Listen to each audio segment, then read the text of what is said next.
says, "Hey guys, how about a trade for Antoine Winfield on the last year of his rookie contract? Is he a buck? Where's Antoine Winfield? I don't know off the top of my head. I Antoine think so. Winfield. Is he a buck? Let's find out. He's a buck. I'm right. Okay, I didn't know he's at the final year of his deal. Yeah, boy. That's what I was going to say. I didn't realize it had come up It's so already quickly. here. It's already here. So the Bucks are one of the teams that could go total Caleb Williams mode halfway through the season, right? So if Tampa stinks, which they will, and Kyle Trask doesn't save the day, and Baker Mayfield gets benched, then they are the team that could really purge, right? They could get rid of Mike Evans. They could get rid of two. They have two corners that are pretty good. They have a safety in Antoine Winfield that's pretty good. Sure, I don't think they would do it until they know for a fact that they're not good, because their division is very winnable. And if you have an overperforming quarterback in Kyle Trask, you never know. But sure, it could be a team. But they wouldn't do it till the deadline, and they would do that in order to set up for a rebuild surrounding Caleb Williams with the right price. There will be teams at the deadline that will go all in for Caleb Williams because you're 8 games in and your team stinks. You're not going anywhere. So, and the No doubt. Bucks are one of them, right? Because a lot of other teams got their quarterbacks this past year. The Bucks are definitely one of them. Yeah. And apparently, according to all the reports, Caleb Williams is, as if we didn't already think he was, but he is definitely the player that you want to tank for, because I don't know if you've seen this, but they're saying like at this point in time, which this is the most ridiculous thing anyway, but at this point in time, right, he's above and beyond where Patrick Mahomes was, and Andrew Luck was. So what does that mean? But it's like, all right, well, Patrick Mahomes stunk in college his entire career. You and I covered. You weren't impressed with him in college? No, you weren't really.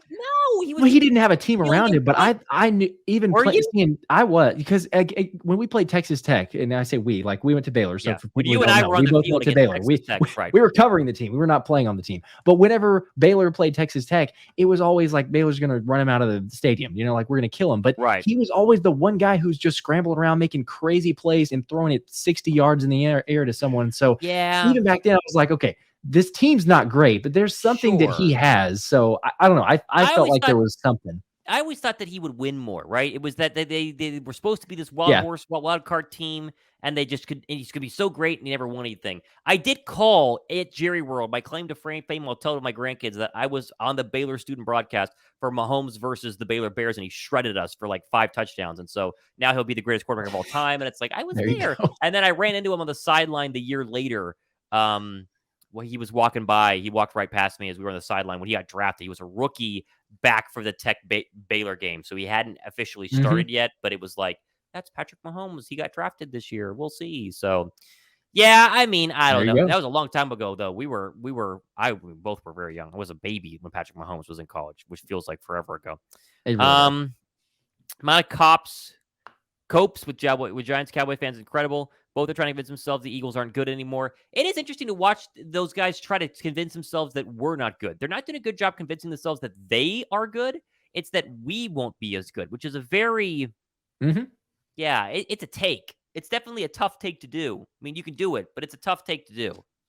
Trying to it's a hard one. Grasp at anything, I suppose, especially this time of the season. But yeah, it's like, okay, try to explain to me how that's going to be the case with the acquisitions that have happened, the draft picks, and everyone else that's already been added, plus the group that's already here and returning. Like, I'm sorry, I'm not really. I think there's a lot of inconsistencies with those arguments. I think the most consistent, if you can call it that I've seen, is there. Oh, you have 2 new coordinators, which. Okay, sure, you do have 2 new coordinators, but I mean, like a lot of us have alluded to, it's like I think we're excited about, especially on the defensive side of the football, to get that new coordinator in Desai and see what he can do with this defense. It's not like we're just, super upset about losing Gannon there. Now, on the offensive side, I like Steichen. I think that he was very well deserving of the position he has now with the Colts. But, I think what both of us have echoed too, Brian Johnson, I think he's going to be great. I think the communication relationship he has with Jalen Hurts, Nick Sirianni's very involved. He knows the offense very well. I think this team's going to be just fine. But, again, there's still a prove it to me. You got to be able to actually go out there and do it on Sunday. So, yes, we'll see. But to your point, I mean, these arguments of saying like, oh, this team's not going to be anywhere close to what it was last season. It's ridiculous. Speaking of prove it to me, Brian says, how about Devon Allen? He was 4th fastest at 110-meter hurdles, so he's still fast, which is a shocker. Prove it to me. Prove it to me. He's insane. Prove it to me on Sunday that you can play football in pads. I I don't know. He's a track star, right? Like I think that's where he's going to be. Like that, and he's great. He's one of the best in the world, but he's just not. I don't think he's going to do anything with his team. You, people want him to be Devin Hester because he's super fast. He's not going to do that, guys. He's not going to do it. A Heaven says, did you hear anything about Dalvin Cook? Dalvin Cook is being extremely undecisive. I'm starting to think Dalvin Cook doesn't want to go to training camp, and he will wait till towards the end to go somewhere to not have to go to training camp. That's because why else hasn't he signed, right? Not like he's going to get more money if he holds out, unless he thinks there'll be an injury and then teams freak out. But you have an injury to your star running back. What do you do? Throw $10 million at Dalvin Cook week 1 of the NFL season? What? No. Yeah, Yeah, I agree. The risk reward on that's not. I don't think the return is going to be what it's worth to just say, I'm sitting out because I'm hoping that a team needs me now. So I thought we were going to get it very quickly because there was a report that the Dolphins were interested and maybe it was leaning towards that side, but then nothing's come of it yet. So I don't know, maybe in the next couple of days, but it is just a little bit, I don't know, unusual by the fact that it has taken a little bit longer. But then he said he wanted to play with D-Hop. So if D-Hop's taking forever because he doesn't want to go to the Patriots now, obviously they signed Devontae Parker. Yeah, maybe it's a game of chicken. Who's going to sign first? Hey, tell me which team we're going to go to. I don't know. There's no way they're going to play on the same team. No, it's not going to happen. Yeah, I mean, you try to think of teams that desperately need running backs. Most of them are excited about the undrafted guys or draft picks that they took this year. And they want to see that happen first before they give $7 million to Dalvin Cook because he wants 12 and he's going to settle for 7. And some team will be desperate enough to pay him. Miami, sure. Miami's been fine running the football. They haven't had any sort of problems running the football. Their only problem has been Tua's health. I mean, that's it. They're a good football team. So, they're spending a lot of money this offseason too. And they got to pay Tua if his, concussions hold off after this season. I mean, he's due for a contract and it'll be expensive, especially if he plays well this year. So, yeah, I don't know. It'll be interesting. It'll be very, very interesting. It should be a good game. Speaking of Miami, that's gonna be fun. Sunday night football game. Did you see the white Kelly Green mock jerseys on Twitter? Did you see those? I did, which are the fake ones that they got us again. Is it fake? Releasing them? Yeah. Did you? Yeah. So the guy who initially. Okay, yeah. So the guy who initially tweeted it, and it starts to blow up, of course. And then some people wrote articles saying, "Oh, it's a leak and it might be real." And then all of a sudden, the guy says, "No, it's a company that was like 3 or 4 weeks to ship or something like that." So there was no verification on it being an actual legit, even though they look pretty good. It looks what it's supposed to look like. I can't find that picture, but obviously this is what they will be. Minus, you'll have the Eagle logo here. I think they're gonna look sick. They look great. I do too. I gotta find that tweet. I don't know where that tweet is because it's the actual one. Yeah, I saw that one too. And then the guy who had originally tweeted that was like, "Oh, they're not real." And people at Eagles Nation had run with it. And then I think the Liberty Line, Victor Williams had posted it or maybe done an article about it. And then he was like, "Okay, but it's not legit. I think it could be a nice jersey, basically, but it's not an official release." What are they waiting on? Speaking of which, you're wearing. Oh, by the way, good timing. You're wearing the there you go. Yeah. There. What are they waiting on? Truly, what's the you want to generate make your social media team work for the next month? Have them do this. I couldn't tell you. That's what I would do. Yeah, it doesn't make sense to me. Like, why don't we just go ahead and release it because we're all waiting for it? But I don't know. I saw something, and this is going to be not helpful to anyone to the argument or to the case that I'm making here. But I saw something that there's kind of a reasoning why they would wait till like the first or second week of July. I'd have to go and see what that's even talking about, but something that kind of made sense about why they would wait till then. So in my head, I'm thinking, okay, is it possibly going to be until then? But again, it's a jersey release. Like, does it really matter that much? Can we just go ahead and move forward? Because we know that they're going to be wearing the Kelly Green, and there's only so many variations it can be. It's not this crazy, ridiculous uniform that's going to come out. So I'm with you. I'm like, at this point, let's go ahead and release it because now there's been too many fakes. So as soon as it actually does happen, I'm going to be like, is that legit? Right. Is that the real one? Someone said, Cheesesteak called the Link Financial Store last week. No news on when the Kelly jerseys go on sale. Yeah, they're not going to tell us. What I would do, and maybe they've already done it, is, whoever's in the building, hey, Jalen, come on, put this jersey on, get in front of the camera. Let's flash some cool social media stuff and give us some previews.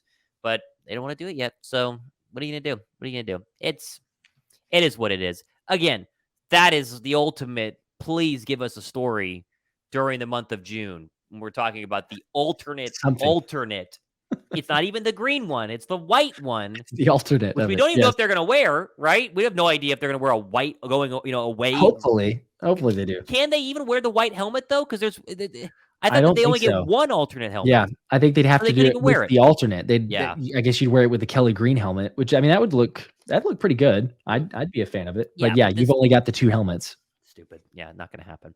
All right, couple more minutes, couple more questions. You have questions? We'll end it up here pretty soon. We're already over the hour 15-minute mark. Appreciate everyone hanging out here, having some fun. Always appreciate you guys. We're hoping that next couple of shows, especially as we get to the end of July, it's going to get really fun. It's going to get really it'll pick up then. Thankfully, the training camp live shows are going to be a blast. When training camp has been happening and we have reports to go over, they're going to be very fun. So if you're here with us now, you got to be here with us.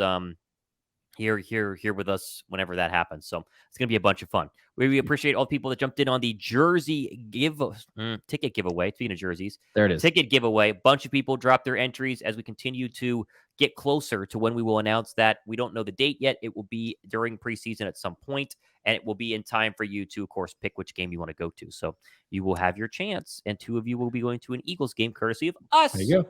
And we may be there with you or not. Maybe there with you. Or in the stadium, but completely apart if you don't want to sit with us. Don't want to hang out with us. However you want us to do it. That's fine. Yeah. I wouldn't want to sit with us. I want to sit by myself and focus on the game. Yeah. No distractions. I think Brian brought this up earlier. I don't think that we actually got to it, but Kelee Ringo's birthday was yesterday, and he was asking a question about contract, any board update on that. We both have done shows on it too, and it's kind of like, there is no update. No news, really, nothing going on. It would surprise me though if in the next week or 2 we did see something getting done. If you look back, Cam Jurgens, I think his was right around July 4th last season. Wow. So although I guess Landon Dickerson's was late. Landon Dickerson almost got into August, I think, before his was signed. So it's not unusual, and so no one should be alarmed, because if you've got that high level of a prospect that just holding out, doesn't actually sign his rookie contract, it will get done. But sometimes this deal, I keep saying it, I think it's all having to do with guaranteed money, because there's not a lot of negotiation that happens. Like the way the collective bargaining agreement and the way this thing goes down is rookies are kind of slotted into a certain area, and there's not a lot of room for negotiation. So maybe with the guaranteed money, that's what they're working out. But hopefully, fortunately for Kelee Ringo, the 21-year-old now, he can soon celebrate a new contract deal. So hopefully in the next couple weeks. How much does a 4th-round pick NFL salary? We got to emphasize something here, because I think this is interesting. So we talk about, let's pull it up here. 4th-round pick will sign a contract approximately worth $4.72 million and a signing bonus of $887,000. So what's always fun to watch, I see these TikToks all the time. You're like, oh my gosh, you made $4.72 million. That's crazy. So you cut that in half with taxes, virtually. You pay your agent 10% of that. And then you have other fees and stuff that go into, whether it's, your coaches off season, getting you ready for the draft and that sort of thing.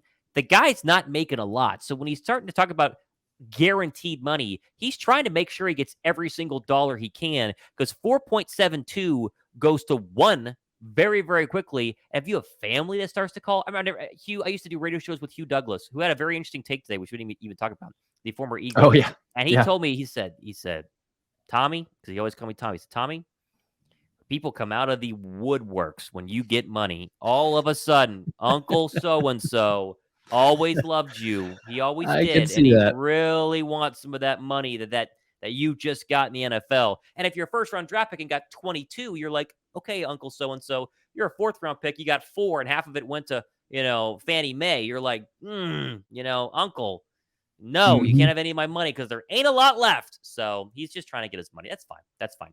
Let's finish with that, though. Hugh Douglas said today that he would rather take Vic over Nick Foles in one game to win it all, which got a lot of hate because Foles won a Super Bowl. Mm-hmm. What are we doing here?